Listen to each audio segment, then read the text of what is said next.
What's up, everyone? This is Raphael Garcia here for episode 165 of the MMA Ratings Podcast. As always, I want to thank you for taking the time to listen to this show. Check us out week after week. Please be sure to like and subscribe to our content. But before I dive down that rabbit hole, I want to say hello to Schwan Humes. How you doing there, sir? Thank you for joining me again tonight. Oh, my pleasure. I'm doing fine. Just staying busy as always. Gotta find something to do at all moments. That's true, man. That's true. The country's almost getting opened back up, so we gotta figure out what that new normal looks like and find our way back to it. So Yeah, let's go interesting. ahead and talk about today's show. But before we do that, I want to say thank you again for listening to this content. Please be sure to like and subscribe to our YouTube channel here. As always, you can go over to our flagship at MMAratings.net to check out all the content that we post there. We are also on all podcast platforms such as Apple iTunes, Google Podcasts, Spotify as well.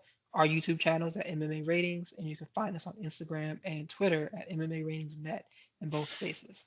Um, we have a couple of different topics to talk about today. We're going to be talking about the fights this weekend, UFC on ESPN 9. We're going to talk about that high level. We're going to have a conversation about the continuation of thoughts around who is the MMA GOAT, and also do some listener questions today as well. So first things first, let's jump into this UFC on ESPN 9. Let's start there, and we have a very interesting main event where Tyron Woodley is fighting Gilbert Burns at 170 pounds. This is Gilbert Burns' biggest fight in his career to date, and for Woodley, I think this is a very dangerous contest for him, especially as conversation came out that they're going to be using the smaller cage for this weekend's fight. It that makes the fight more dangerous for both individuals, and we'll talk about that for sure. But Schwan, I just want to get started with you from a high level. What do you see when you look at a welterweight matchup between Woodley and Burns?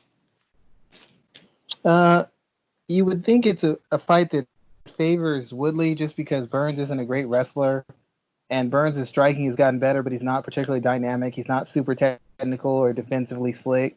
So you would say basically this should be a Woodley special where he keeps it low pace, kind of draws Burns in and counters him big with maybe a leg kick, the right hand, defends some takedowns, maybe gets one or two takedowns, and ekes out a win.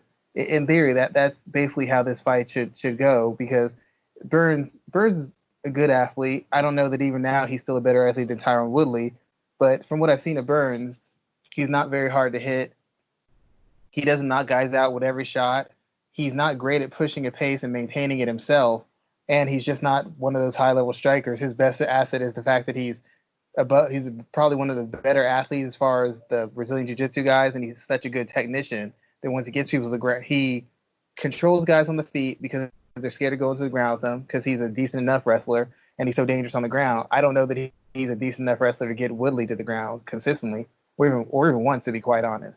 So in that regards, it seems like the fight should be Woodley's to lose. I just don't think Woodley's been as sharp as he's been. And I think people have kind of figured him out a little bit. And until Woodley shows more, it's hard to really feel safe betting on him now. It's kind of everybody's figured out what Woodley's thing is. He's going to back up. He's going to throw maybe 5 to 10 strikes around, trying to land some big power, explode, maybe get a takedown, land some quick shots, and just try to eke out decisions by controlling where the fight takes place and how fast the pace of the fight is. Um, beating Woodley, beating Woodley isn't real terribly difficult to be quite honest. I mean, it's really simple from a technical basis. It's just you have to be willing to walk that tightrope. Um, but this is an important fight for Burns, and I think if there's ever going to be a fight where he's going to take chances, this is going to have to be it. He's going to have to take chances to beat Tyron Woodley. If he tries to play it safe, I don't see any way he beats him. I don't see any way he wins this without trying to force the issue or taking some kind of chance to get Woodley to show his hand and then punish him for it.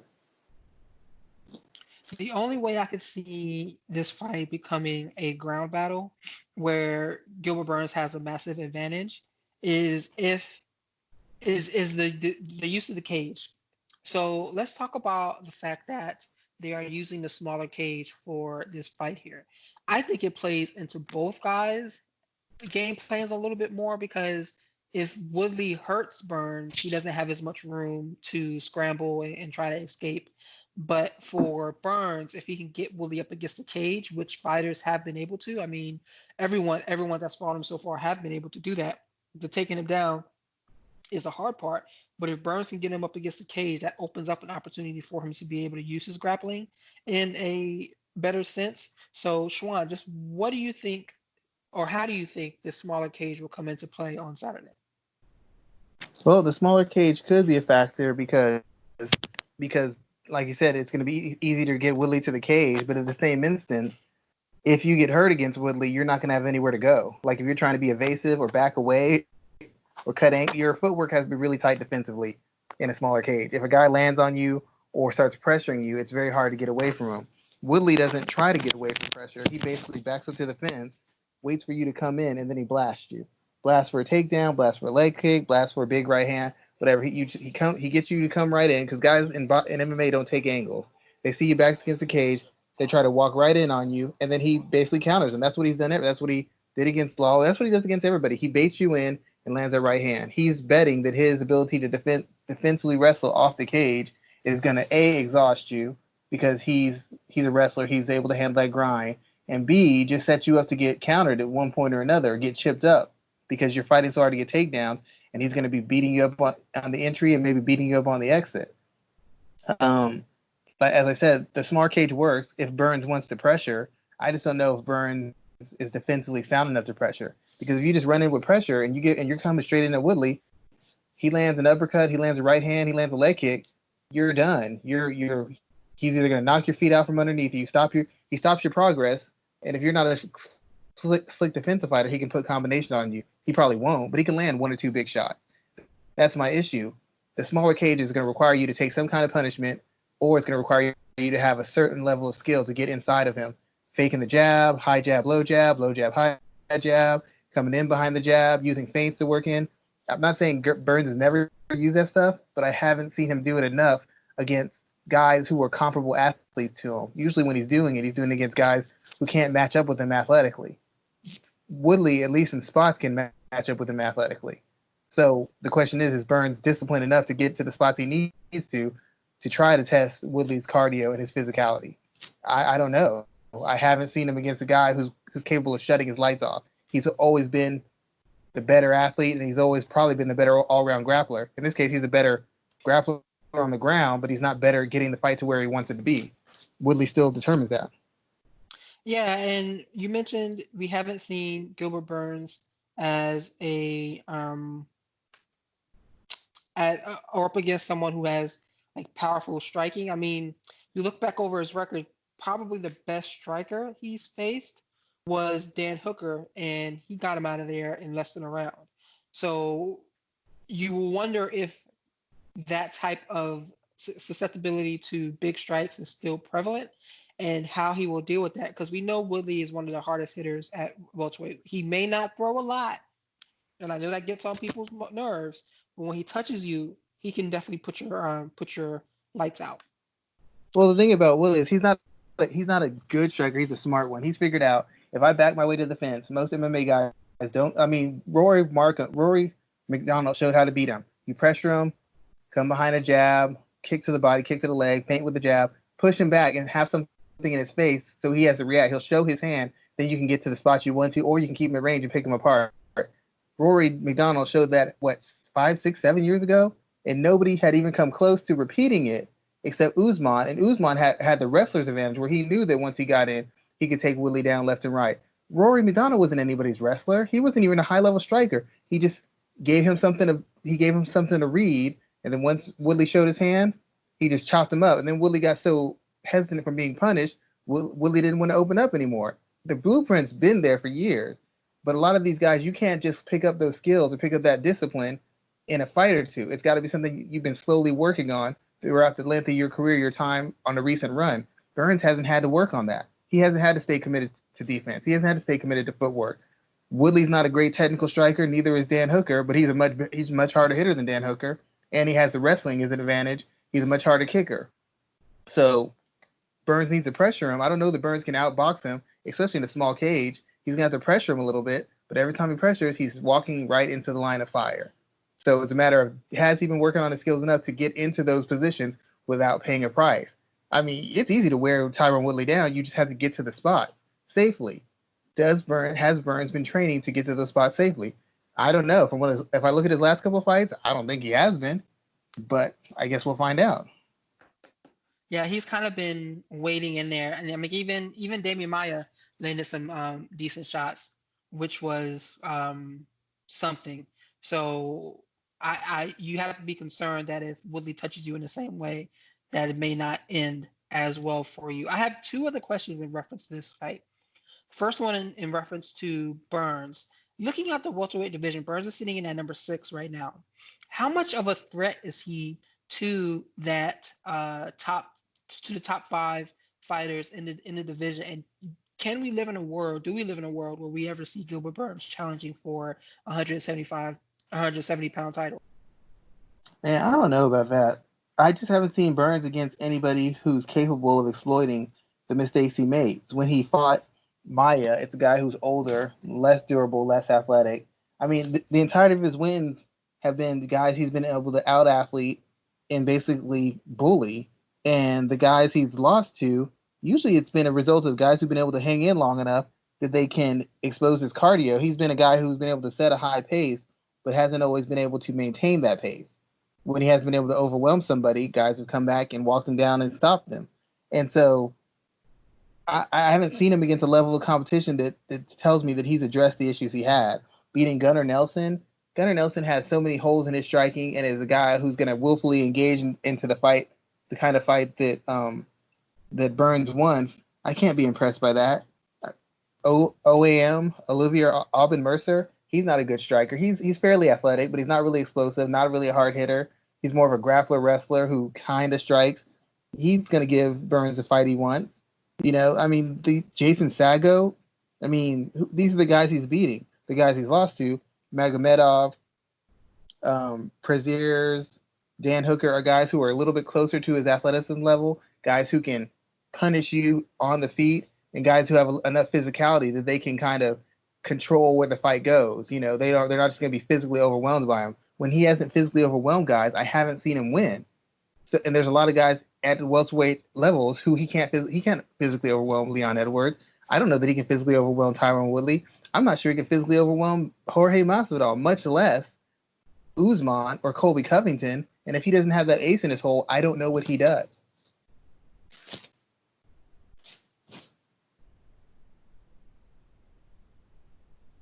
So my other question, and this is about Woodley and not specifically about this fight per se. Tyron Woodley is on the Titan Games. The Titan Games is The Rock's basically his version of American Gladiators. I didn't know he was on that show until I happened to catch the promo for their season debut, which was this past Monday. Tyron Woodley is one of the guys who's on the shows. Him and I think a woman who was an MMA fighter as well too. Her name escapes me. I have not seen this mentioned anywhere across UFC, PR, or social media in any way, shape, or form. My first question to you, Sean, is have you, and when I think of, I thought of Paige Van Zandt when she was on Dancing with the Stars. I believe Randy Couture was on Dancing with the Stars as well. Anytime anyone else is on another platform, they give them promotion. They hype it up, try to get their fan base into watching that. I have not seen any mention of this for Tyron Woodley in any way, shape, or form. Talk to me about that, because that stands out to me, and it stands out to me in a very negative fashion as well too, just because, again, we've talked about Woodley taking the steps that he's taking to try to make himself into a bigger draw for the organization without any support from them.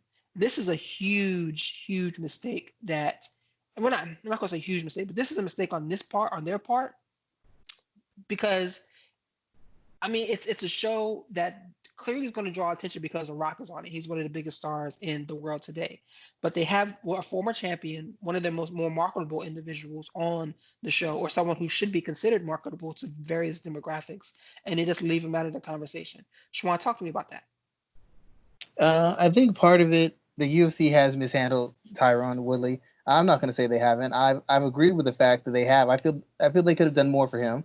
I feel they could have done more for him. I feel he could have done more for himself instead of complaining. Just fall in line, toe the company line, and get more of a push behind him. If he's really invested in becoming a star, really invested in becoming kind of overcoming the sport and the stigma with it, then you don't get that by pushing back against the organization. The only guy who ever was successful doing that was Tito Ortiz, but Tito had been the UFC's golden boy for years before he started pushing back. So he already had a fan base, a huge fan base backing him up in this battle against Dana White and the UFC. He already had that. Chael Sonnen already has that. But most guys who push back against the UFC don't see the returns in their wallets as far as fan base and as far as a push. Even guys who kiss the UFC's butt don't always get that response. But the UFC could have done him favors by pushing him more, by talking about his genius, by talking about his level of craft, by talking about the things that make him interesting. But I'm going to once again state the fact that Tyron Woodley has been involved in two of the most boring fights in the history of the UFC. I'm not saying it's his fault. I'm not saying it's all on him. He won them. That's great. But it's hard to develop fan bases when you're not lighting the world on fire. And as witty and in clever as Tyron Woodley may be in business and in dealing with management and dealing with fighting, he doesn't come across that way on social media. He doesn't come across that way in interviews. I don't hear interviews and man, Woodley really got him with that one, or Woodley's really charming, or he's really clever, or he's really charismatic. I don't get any of that from him. So if you're not super funny, super charismatic, or super interesting, and Woodley hasn't given enough of himself to be any of those things, then you have to be super exciting in fights. And he has not been particularly exciting in the fights he's been in. He just hasn't been. He just hasn't been. You got to sell him on one end or the other. You got to sell him with the sizzle or the steak. He really hasn't sold them consistently on either. And when you're a guy who people don't like, and I understand the racial component of it, I get it, dude. There's a reason why certain people don't like him. There's a reason why people don't lean to his side. But there's other fighters in the UFC who are also African American, who a lot of people don't like for that reason, who still have big fan bases, who have somehow managed to create fan bases and momentum and interest in themselves. Derek Lewis has done it. Adesanya has done it. Other people have gotten it done. And I know that's just two. I'm not trying to say there's a ton, but other people have gotten that done. And he, for all the opportunities he's had, headlining cards, being on Conor McGregor and big name cards, he hasn't found a way to either generate interest in the mainstream or even generate interest in his own social circle as far as African Americans. And he can't blame that on the UFC. You're a black athlete who's a world champion. You could find a way to resonate with your people. You haven't. I'm not saying it's all his fault, but I can't put all the blame on the UFC either. Sure, they could have done more for him. Sure, they could have given him more opportunities. But the question is he really star material? Is he really a game changer as far as being that kind of person in the sport and outside the sport? I don't know. To me, it seems like stars are going to be stars regardless. They didn't push Floyd Mayweather. He figured it out. He just became a star. They didn't push him. He figured it out. He just figured it out. Conor McGregor, for all the push they've given him, he came over with his fan base. He had people who were already on the Conor McGregor train. He already had them sold. Tyron Woodley's never had that. He just never has. I don't know any time when anybody was thinking that I have to see that Tyron Woodley fight. I've never heard somebody say that sentence. So let me ask a question. Let's say he goes out there Saturday and blows the doors off of Gilbert Burns, like basically does what he did to Robbie Lawler. Does that help? Do you think that we'll hear about him being on Titan Games after that? Does that help that situation at all? It wouldn't hurt. Getting a big time win. I mean, Burns isn't a big name. That's why Willie didn't want to take the fight in the first place. Burns isn't a big name. He's a dangerous guy. On paper, he's not really dangerous, but given the fact he's on momentum, he's still fairly young. He's on the way up. He seems to have figured it out. He's a dangerous guy with high risk, low reward. That's why Willie didn't want this fight. Fighting Covington, high risk, high reward. Usman again, high risk, high reward. Masvidal, high risk, high reward. Even McGregor, high risk, high reward. Fighting Burns, he blows him out. The best thing he can do is blow him out. If it's a tough fight, it's going to make people think that Woodley's on the decline. If he loses, it's catastrophic.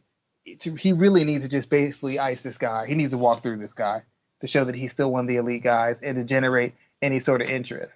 Um, he's fully capable of doing that. I'm just not sure that he's going to do it. I don't know what to expect from Tyron Woodley like this. I really don't. I'm really interested to see what he brings to the table. I know what he's brought, but he's been out so long. He's been so inactive. And I'm very concerned about what he's going to bring to the table in this fight. He's got a lot of pressure on him. He's talked about the money issues. He's talked about the disrespect from the UFC. He's watched everybody kind of eclipse him as far as fan bases and activity and respect. There's a lot riding on this fight. He really can't afford to lose it. A loss here is not the end of his career, but given how he fights and with the style he has, it's close to it if he loses this, especially if he loses it by knockout.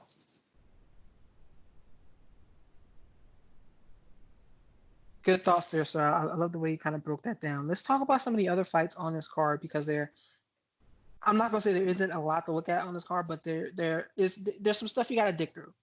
So I wanted to look at this, not the co-main event, but also on the main card.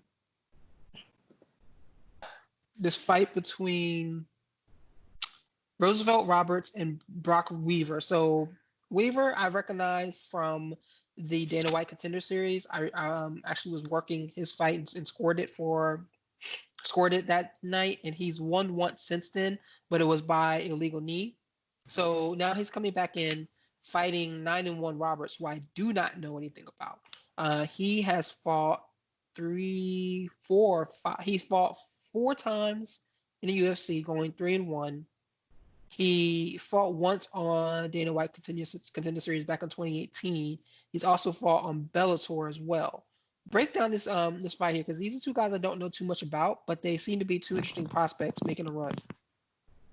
The main thing I like about Roberts is just he seems to have he's gone long road, which would say that I don't know that he's faced a certain caliber of opponent or caliber of athlete, but it does show that he's kind of taken all the steps into getting to this point, and I think that matters. A lot of guys who go into Dana White Contender Series often skip steps in that, I've been fighting at this regional level. I won against another regional fighter. Now they're throwing me into the deep end of the pool, which seems to be what's happening with Weaver.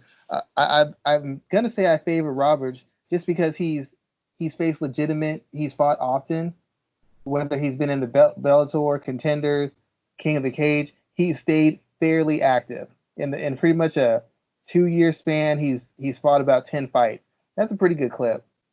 That's a pretty good clip of activity, and he's fought an ascending level of opponent. Fighting Vince Pichel, who's not a great fighter, but he's definitely a guy who can gauge where you're at, and probably he's right on the fringe of a top 15 guy, but more closer to the gatekeeper. I think given his age and his wear and tear on him, he lost that fight. But once again, it was a fight against a seasoned opponent, an experienced opponent who'd been in the UFC for 3, 4, 5 years, who'd fought a variety of opponents, a variety of styles, a variety of athletes. I mean, he fought a guy who's been in the UFC for like 7 years. I don't know that Brock Weaver's had that sort of experience or been put in a position where he's really had to push, where hasn't been able to kind of dictate, where he hasn't been able to kind of have his way in fights. Not saying there's not a back and forth, but even when there's a back and forth, I feel like Weaver's essentially been able to kind of dictate how the terms of engagement. So I don't know what happens if the fight gets tough. And I know everybody says that in fighters and that's overplayed a little bit, but there's a certain thing to be said about experience. There's a guy who could be, as a grappler, there's a guy who could be technically better than you, but if he's never really been pushed, even if he's technically better than you, all you got to do is make it tough for him. You don't know how he's going to respond. He's never had it tough. All you can do is put him in a position he's never been in once. But does he panic? Is he calm? Does he even though he knows the moves, does he go to the right moves? Or does the fact that he's been in this foreign situation all of a sudden make him fall apart? And I think that's the advantage Roberts has over him. Roberts is a little bit more established in the UFC. He's a little bit more established in having to be in tough fights. He's a little bit more established in facing opponents where he's not a clear physical or technical advantage, where he's had to work for the fight, work for those wins. I'm not sure that Weaver's had a similar experience. And I don't know what happens if he comes in and he can't get that takedown, or he hits that guy with a combination, that guy comes right back. or maybe he can't get to the guy the way he wants to, or maybe he can't get the takedown as cleanly as he wants to, or maybe he takes the guy down, the guy gets right back up. Those are the kind of questions that you have to wonder when you have inexperienced guys who have potential and have athleticism and have some skill, but don't have a lot of in-depth, I've been through tough fights, seasoning type of experience. So that's some good breakdowns on some younger guys there, and I want to talk about the two women's fights on this card. I think they're both very important. You have Hannah Cifers fighting Mackenzie Dern and Caitlin Chukagian going from one sister to the next as she fights Antonia Shevchenko. Let's talk about that Chukagian Shevchenko fight first. I think this fight will Well, look much different. go ahead. I think this fight will look much different than the Valentina fight will because Shevchenko Antonia doesn't have the same skill set as her sister. What are your thoughts about this women's fight? Then we're going to talk about the Hannah Cifers and Mackenzie Dern one. Well, the first fight, the Seifers Chukagian fight, No. Shevchenko. Oh, Chukagian is fighting Shevchenko. Cifers is sorry, fighting sorry. Dern. Yeah. The thing about Chukagian and Shevchenko is Antonina is like a middle class version of Valentina, like the great value version. I don't know, the HEB brand. I don't know what y'all call it in different parts of the area, but she's the lesser version. I don't think this is the right weight class for her personally. I think she's had issues cutting weight, which also affects whatever athleticism she has. She's not the athlete that Valentina is. She's not. She doesn't seem to have the mean streak that Valentina does, and she doesn't seem to have the physicality that Valentina does. I'm not sure if that's a lacking in her character or her physical attributes, or if that's just a matter of the weight cut. But I could never see Valentina Shevchenko getting bullied by Roxanne Modafferi. That's never going to happen. I don't care under what circumstance that fight happens. You will never see, and I like Roxanne Modafferi. You will never see Roxanne Modafferi bully Valentina Shevchenko.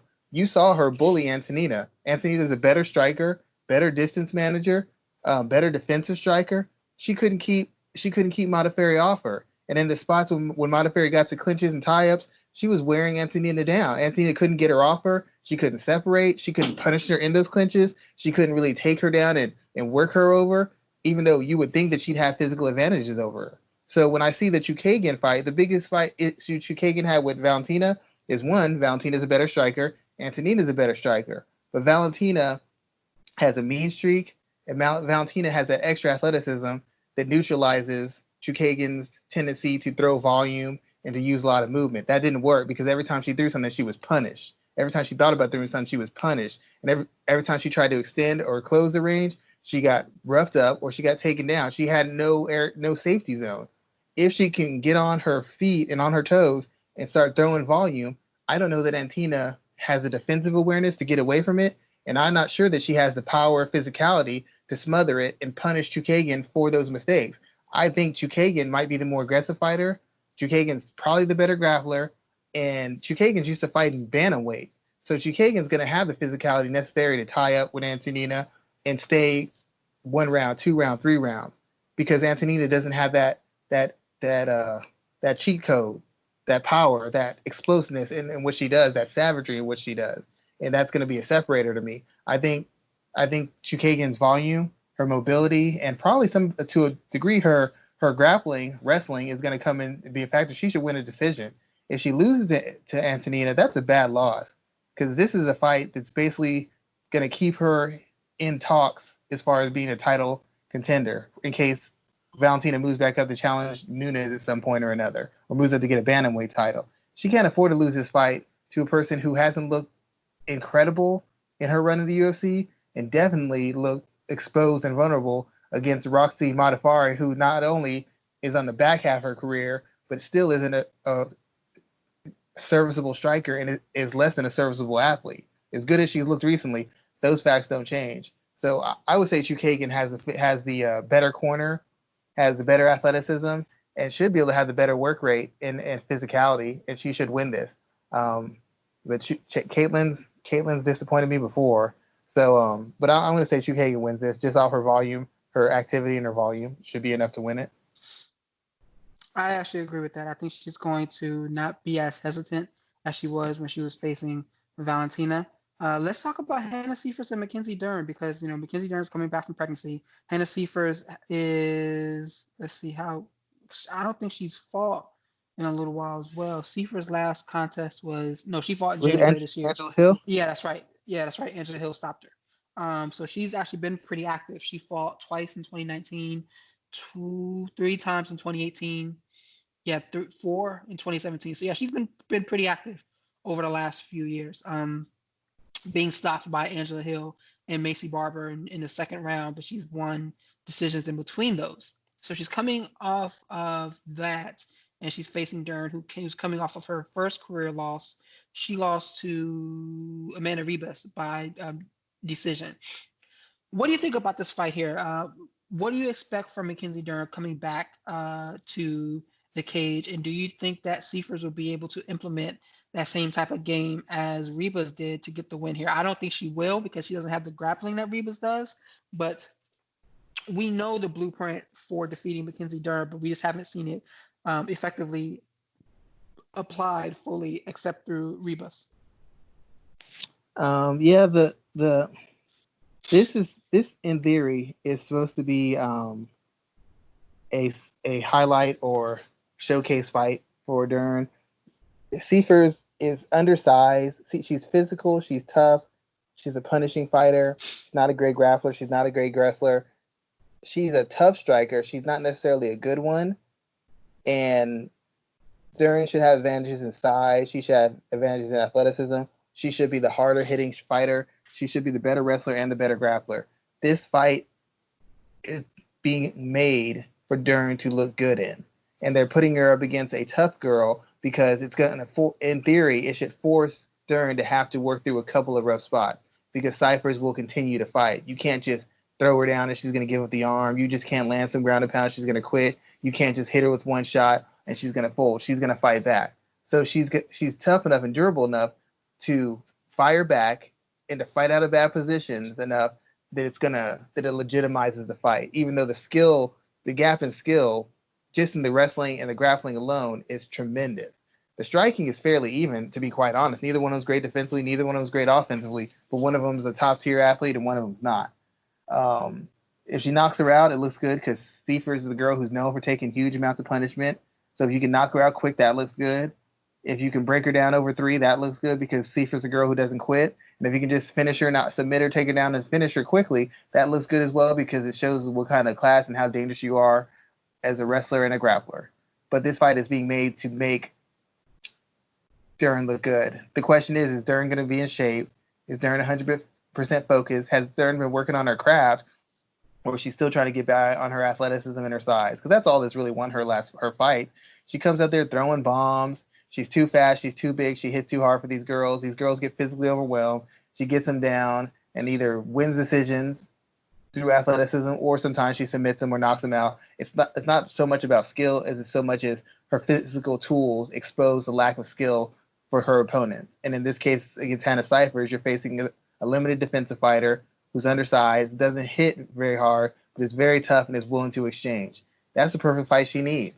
The only question is she can be prepared enough to take advantage of Seifers and expose her in the spot she needs to be exposed in.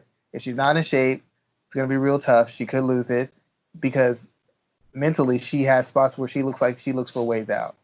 So, but this is supposed to be a fight she's supposed to win and win fairly impressively.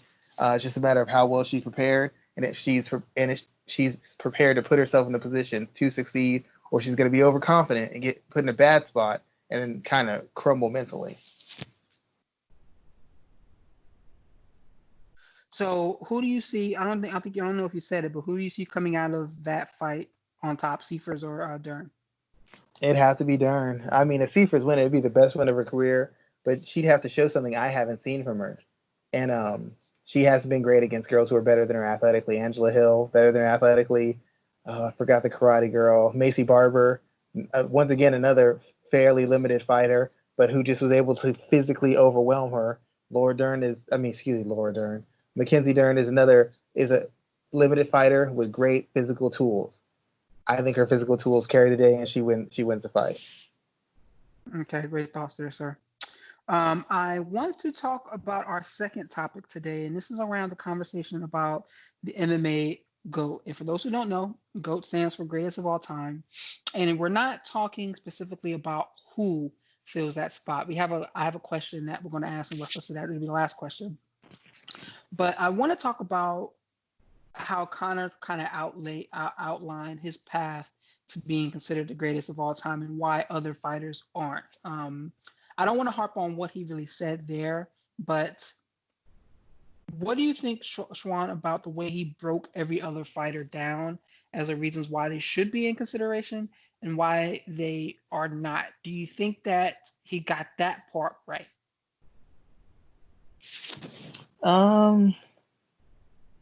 First of all, I heard about the article. I have not had a chance to really go over it because I thought it was just Conor kind of spouting his usual nonsense. So I really haven't even looked at the article. I'm actually looking at it right now because I was like, I figured he was just doing his typical, I'm Conor McGregor, I'm better than everybody, nobody can match my speed, my pedigree. But are you done? Oh yeah. Go. You can go ahead and talk some because Okay. Sorry. I'm literally checking out now. Go ahead. So I was wondering, as you look through that, I actually think he did a good job of dissecting what made people, what some people were considered, why some people were considered champions, or why some people should be considered and why others should not. Some of it was, the whole conversation is very subjective. From a Conor's angle, I consider him among the greatest of all time because he continues to raise the bar every time he steps into the cage, and not every time, excuse me. When he does ascertain new goals, he finds a way to meet them, and he continues to raise the bar. But my question is, what makes a fighter a candidate for the greatest of all time? For me, like when I look at this conversation, I think you have to look at a couple of different things. You have to look at their win-loss record, and not necessarily just their win-loss record, because we know MMA records are different than boxing. You can't compare the two together and say, oh, if Floyd Mayweather is 50-0, so why should this fighter over here who's 20-10 be considered the greatest? It doesn't work like that because MMA records are different. They fight the toughest individuals they have that are in front of them more often than not. But you have to look at an individual's win-loss record. You have to look at whether or not they obtained accolades such as championships. Championships across various weight classes also matter. It's also very important. To me, I also think it's very important to defend that title. And that's always been my biggest detraction from Conor McGregor, is that he's never defended a belt against a viable contender at any point in time. And that's also why I look at people like Demetrius Johnson as on my list of greatest of all time fighters, because not only did he defend the belt consistently, but he was out there finishing guys consistently. People often try to immediately go to the fact that, oh, well, DJ didn't finish anybody. Actually, in his 12 title defenses, he finished 7 of those guys. So that's completely thrown out of the window. Yes, he did lose to Henry Cejudo by a split decision, but he also stopped Henry Cejudo when they first fought. He has those losses, or that loss to Dominic Cruz over 5 rounds, fighting in a weight class that he was too small for. So I think that title defense question, or that title defense piece, pays it pays a lot of, or it has a lot of weight for me, because that's why I look at guys like John Jones, Demetrius Johnson, GSP. They are within that space because they not only won titles, but they continually defended them against the top people that were put in front of them. So for you, Schwan, what makes a fighter a candidate for the greatest of all time? Well, I think it's kind of a lot of stuff you said. It's wins, it's who you fought, it's your record against those guys, and if we're talking about for the fans, it's the impact. I guess you could say for fans or fight fans, it's the impact you had on the actual game. Did you dominate it, or did you change the game? It's the same thing in any sport. Did you change a position, or were you so good at it, you dominated it, or did you change a position? Who did you have what kind of wins did you have, and who did you have these wins against? The thing that gives Conor McGregor such an advantage is, and nobody wants to hear this, but the fact of the matter is beating Jose Aldo, who's only been beaten by what? Volkanovski and Max Holloway since, who went on like what, another 2-year run without losing, and who's beating top contenders, and who had only lost once before, and that was like 8 years before, and had been the most dominant WEC champion, most dominant UFC featherweight champion. That guy, you beat that guy in 8 seconds. You knocked him out with basically the first shot you win. That fight alone, that's like beating Roy Jones. Just that fight alone is better than 90% of most fighters' careers. Most fighters had never beaten a guy at his peak. Jose Aldo was still at his peak. How do I know? For the next 2 or 3 years, he was kicking the crap out of everybody. So you beat a guy like that. You beat a guy like Eddie Alvarez, who's another all-time great, and you beat him for the lightweight championship in your first foray to that weight class.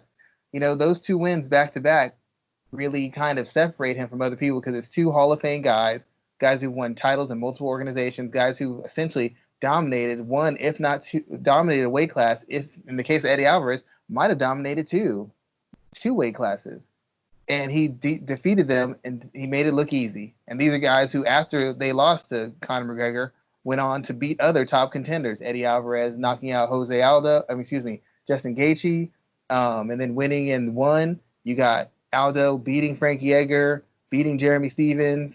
Who else did he beat? I can't even remember. He beat like two other guys on the way before he lost to Holloway and lost to Volkanovski. Like, you have guys who've gone on to continue their dominance even after they've lost to him, which just makes his win look that much better. On top of that, even though it was early in his career, he still beat Max Holloway, who at worst is the second best featherweight of all time, a guy who's defended his title multiple times. You can say he got him when he was young. Conor McGregor was young too. So he beat the two best featherweights of all time and one of the best lightweights in the history of mixed martial arts. He stopped two of them, and surprisingly, he took down and out-grappled Max Holloway. We can say it was when he was young. That's all great. That's all fine. John Jones was young, and guys couldn't beat him. So if we're going to use the young, we can't use it against him. We can't give one guy props for being young and take it away from another guy when he's young. You did what you did. You won what you won. You lost what you lost. He beat the two best featherweights of all time, and he beat one of the top 10, top 15 lightweights in the history of mixed martial arts. That's a really high resume. And that's not counting the other ranked guys that he's beaten in his weight class. Chad Mendes was the number one guy behind the champion. He stopped him. Dennis Seaver might have been faded, but Dennis Seaver was still a top 10 fighter at the time. He beat Dustin Poirier, who's challenged for belts at lightweight, who's been a top 5 fighter at lightweight and featherweight, and he's challenged for belts. I think he didn't challenge for a belt at featherweight. Challenged for a belt at lightweight. He beat that guy. I mean, you put those 5 fights together, you put those win records together, and it's hard to argue how good a fighter he is. Dustin Poirier, interim champion, lightweight. Max Holloway, defending featherweight champion. Aldo, longest reigning defending light featherweight champion from 2 organizations. I mean, look at that right there. Eddie Alvarez, former Bellator champ, former UFC champion, who lost the belt to Conor. Chad Mendes, top contender in WEC, longtime top 3 fighter in the weight class in WEC and UFC. Look at these wins. Look at these guys' win records. He beat those guys, and he beat them all handily.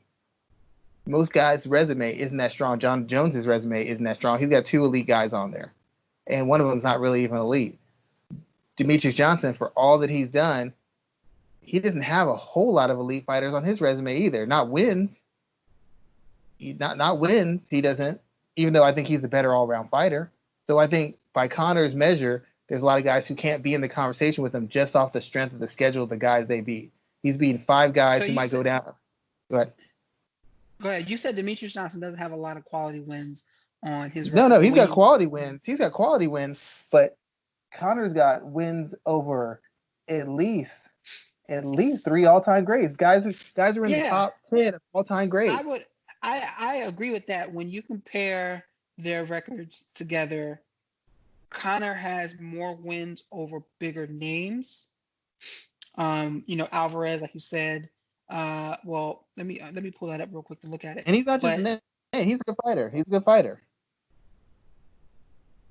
What I was gonna say, I don't want to devalue Demetrius Johnson's win. Like, he has 2 over Joseph Benavidez, who was used as an argument to beef up Dominic Cruz.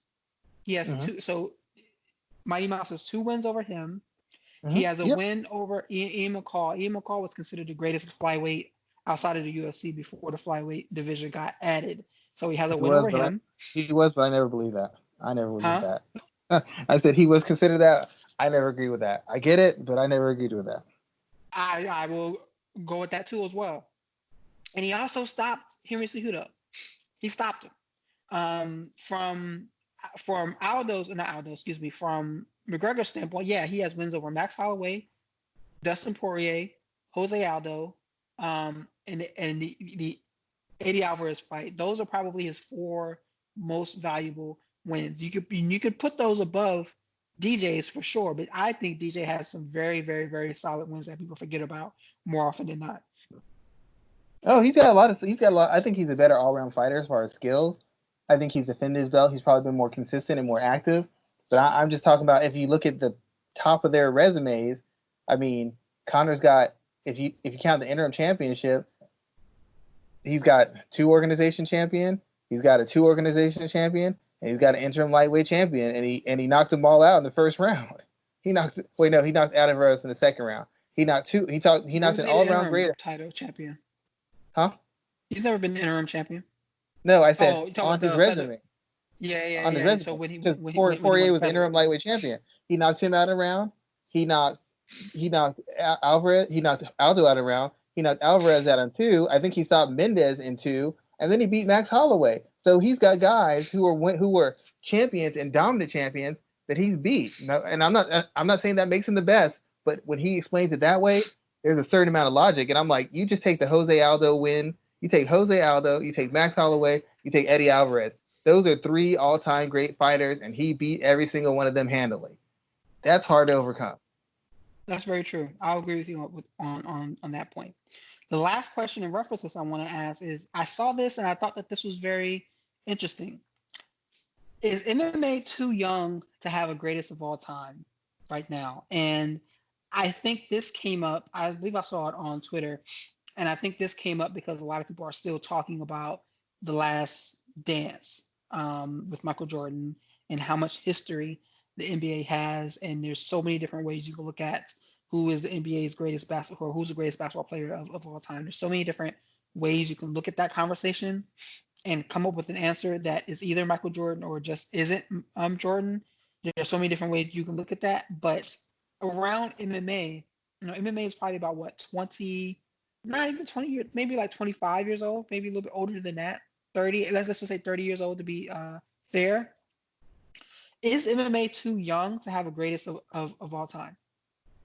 I don't think so. I mean, to be honest, you have to start from somewhere. You can't have greatest of all time until you actually legitimately start from someplace. So you had to start from somewhere, and in the last 20 years, 25 years, you can only go by what you've shown. And there have been guys who've been dominant in that 25 years. And you forget how many. I mean, that's not just UFC. If you were just saying UFC, I might understand it. But when you're looking overall at the whole big picture, as far as MMA, then yeah, I would give it a little bit more. Yeah, I give it a little bit more credence because that's what we're talking about. We're talking about MMA as a whole. So 25 years is a lot because that covers a lot of bases as far as mixed martial arts. So, that's interesting because you don't think like I thought that this was very.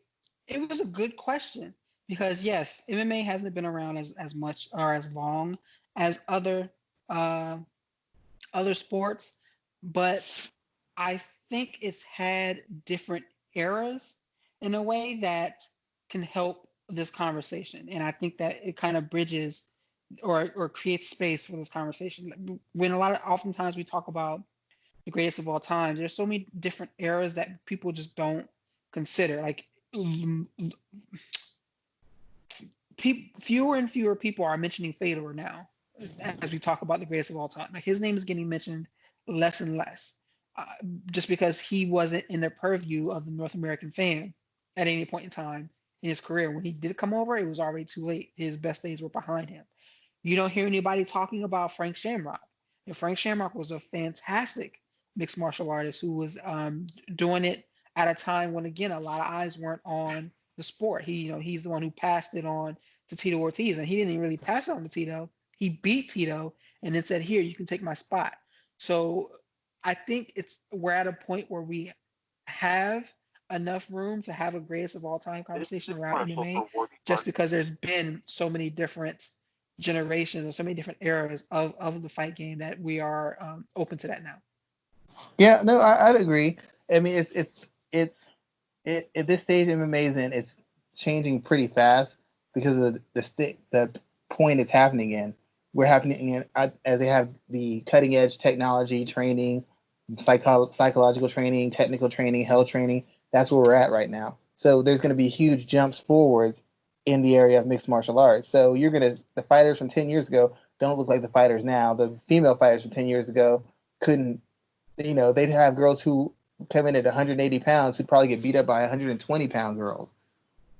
But there still has to be a point of reference that you go from that lays the foundation. So if you're one of the guys who laid the foundation at that, you have to be considered one of the best because you were considered the template from which other guys moved forward. Even Mark Coleman brought in a bunch of other wrestlers who were better wrestlers and better all-around fighters. But why did they think they could make it? Because Mark Coleman. When did strikers really get into mixed martial arts? When they saw Maurice Smith.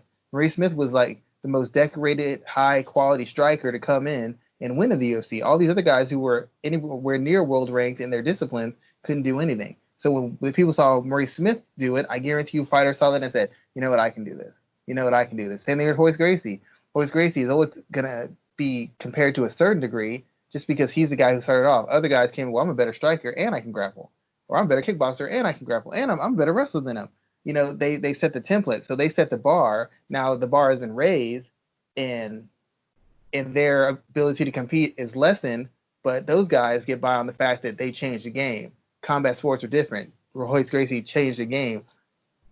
Maurice Smith enacted a big change where world-class strikers could get in and win. Mark Coleman, he's the guy who came up with ground and pound, like officially. He's the one who really got wrestlers into it. He's the one, he brought a bunch of wrestlers in. His whole influence is through the sport.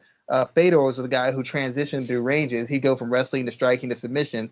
He kind of set that meta game up. So those guys get their props based off the fact they changed the game, and Fedor was the first small heavyweight to dominate. So it's things like that. So I think you can have a guy, you can have it, but it's going to change a lot in this period of time because there's so many changes going on with the athletes, the rules, and the reach of the sport. As the sport gets further and further, better athletes, it's going to get further away from who started it. But just because guys don't remember who they are doesn't mean they're not great. A lot of guys don't remember Ketchel. They don't remember Willie Pep. But people who know the sport know that they're great, and they're always going to be great because everybody's template is based off of those kind of guys. Interesting thoughts there, sir. Great conversation there. I want to move over to our listener questions. We have 3 questions today. And the first one is in reference to Daniel Cormier. So I don't know if you saw his interview with Ariel Helwani from Monday, I believe it was, or Friday maybe, one of the two, where he basically said that he is in support of fighter pay staying confidential.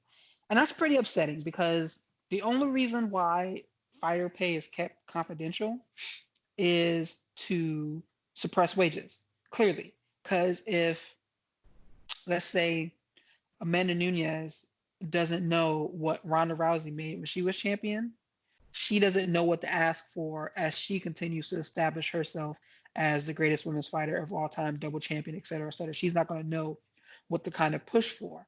If you pay John Jones $3 million, let's say he got paid $3 million for his last fight, and he's asking for 5 the fight, for instance, in Ngannou. And if the UFC says, no, we're not paying you that amount. But in reality, they were going to make 20 million or whatever that number is from him taking that fight. You realize that fighters not knowing how much money their peers are getting paid, it limits what they think to ask for in future considerations. I mean, you see this in the NFL at all times. People will say, hey, I want to have the biggest contract, and teams may not like to do it, but they figure out ways to give these guys bigger and bigger contracts year after year. The only reason why they can get those contracts is because they know what everyone else is making. Same thing in the NBA. What are your thoughts about Daniel Cormier's comments here of being in support of keeping fighter pay confidential? My thoughts are the same thoughts I have whenever this comes up. Once guys get their money, they get real tight-lipped about opinions and who's right and who's wrong. Daniel Cormier's already gotten his money, so Daniel Cormier is going to shut his mouth and fall in line like everybody else. Just like Donald Cerrone did, just like Jose Aldo did. Whoever's ever complained, once they get paid, all of a sudden their concerns for their fellow fighters and their concerns for everybody else seems to disappear quite quickly. Um, I get why he doesn't say it, and to a degree, to an extent, I will say I agree. I don't care what Ronda Rousey's get paid. I don't know that I can give Amanda Nunes the same amount of money. So what if she's a champion? I get what they're saying. You're the champion, you deserve this respect. But Ronda Rousey can fight anybody and make the same money she's making to fight Amanda Nunes. She doesn't have to fight anybody with a name. Ronda Rousey comes out right now. Ronda Rousey will outsell Amanda Nunes if she fights. You have Felicia Spencer fight Amanda Nunes. Tell me the pay-per-view buys. Then tell me Ronda Rousey is going to take 6 months to get in shape, and she's going to fight Felicia Spencer next. Who do you think will get the most pay-per-view buys? That's very true. Ronda Rousey is definitely going to get the most buys easily, So hands down. it But I it is guarantee you though, but here's the thing though, I guarantee you though, Ronda Rousey should know how much money she made. Like the Amanda Nunes conversation. Okay, of course, she's always going to trump her when it comes to pay-per-view buys. But guess what? Ronda Rousey should know how much money Conor McGregor's making because that's comparable for her. Where she should be able to say, he's making X, I should be making Y. no, I can agree with that. I can agree with that. All I'm saying is a lot of the fighters who have these complaints, it's like a lot of fighters will lie to you. Tyron Woodley used to be on. I was on a pay per view that sold this many million. Who else was on that pay per view with you, Tyron? Who else was on you? What did you really sell 2 million? Or did somebody else sell 2 million? I'm not bashing you. I was on the biggest card. Everybody knows me. No, they don't. You were on a Conor McGregor card. You were on a Ronda Rousey card. You were on a Holly Holm card. Even you weren't on a card where you were a contributing factor into this. Now, do I think they should know so they can kind of generate their money? True, I do. But the fact of the matter is, these guys are idiots. These guys will take less money to get the UFC brand, the UFC letters behind their name or in front of their name. We all know this. We know fighters who will take, oh, we'll pay you 12,000 to fight on our show. No, I want to fight the best. I'll take 10 and 10 to win on the UFC. What? You're gonna take 2,000 less? Okay, how about this? We'll pay you 20,000 just to show. Show bonus. Nope. I'm gonna take 10 and 10 because if I win, then I'll get the other 10, so I'll be there anyway. But you're turning down a guaranteed 20 for a possible 20? Why? Because it's the UFC. It's more eyes on me. People turn down better paychecks. People fight during pandemics. People will do whatever it takes to keep the UFC on their side. So I don't know that they'd be willing to take a tough stand. I think the UFC can still draw a line in the sand and say, yeah, we're paying them 15,000. We're not paying you over 9. Take it or leave it. And if they don't take it, there's somebody else who'll come in and gladly take it to be a UFC fighter. It's like they don't have any leverage because none of them are willing to walk away. So even unless you're willing to walk away, you knowing does nothing but piss you off because you don't have your management doesn't have the guts to walk away, and most of these fighters don't have the guts to walk away. So what does it matter? I mean, you're very true there, sir. They don't have the guts to walk away. Let's move on to the next question. And we have this weekend's card where we have Burns and Woodley in the main event. The next 2 weekends, we have Felicia Spencer and Amanda Nunez as the main event, and also Jessica I and Cynthia Calvillo. People are not happy with these two main events, and it's comical to me because fight fans wanted fights back so badly. They open the country up. These fighters need to fight. I don't. The UFC shouldn't pay them. If they can't do fights, like let them fight. They want to fight, et cetera, et cetera. And now the UFC is putting on fights, and they're putting on fights with short notice, trying to throw things together. You see them trying to announce fights further out to try to give people more notice. But we have a card with two main events that people are not happy about. This is the normal that we're going to be in for a little while, where these fights are kind of booked in, or these cards are kind of mishmash and put together at last minute. What are your thoughts about fan outcry because of these two main events going on? In my opinion, I think you beggars can't be choosers. You wanted fights, you're getting fights. Watch the damn fights. If you don't want to watch them, then your whole your whole argument for why fights should be going on is null and void.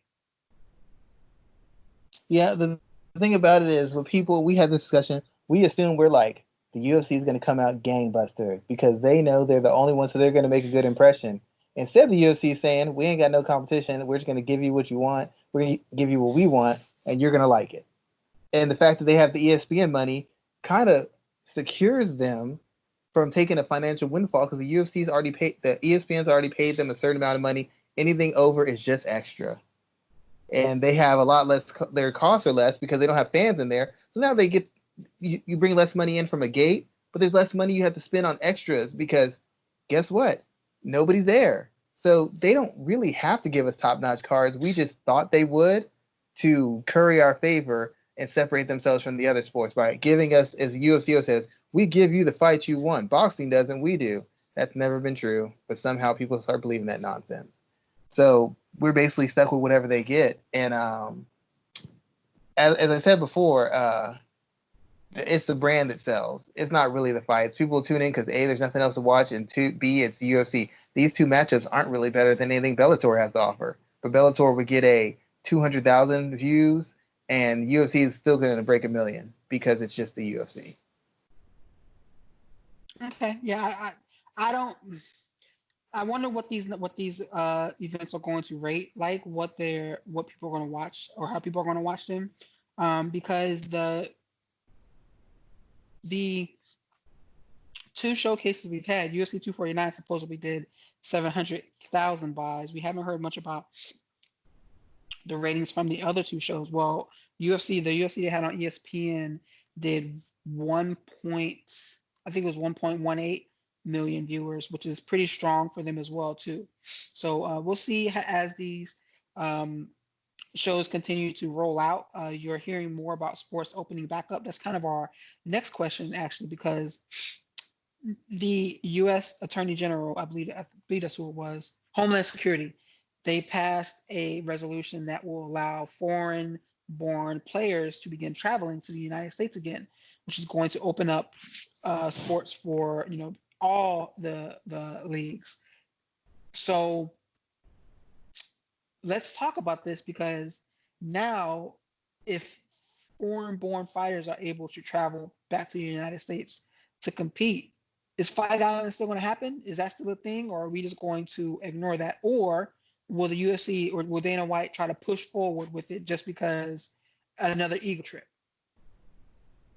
I have no idea, man. Dana White I've given up trying to understand that man, to be quite honest. I really don't know. I really don't know. I'm kind of confused what this means. I kind of confused where this is gonna go. I don't know. I don't know if all the sports are gonna enforce it. I just have more questions. When I read this, I'm like, so athletes are now what are considered essential workers now. So what now? Like, what happens now? I'm not sure I understand. Say that part again. Like, I don't understand exactly what this means. Like, is everybody getting enforced this now? Does this mean there's not going to be any more hiccups? There's not going to be any more problems? Does this mean the other sports are going to start kicking in now? They're going to have competition? Like, I don't understand Yeah, what I mean this that's what means it in the seems broad like. scope. The NHL announced that they are discussing. Hockey announced that they're discussing basically canceling the season and going right to the playoffs, where they will start to play. I mean, because obviously you think of hockey, all of those players, or not all of them, but the vast majority of them are foreign players. So they're going to go straight to the postseason and just do like a 24 team postseason. Um, Basketball is talking about doing all of their games in Orlando and doing something similar, going straight to the playoffs.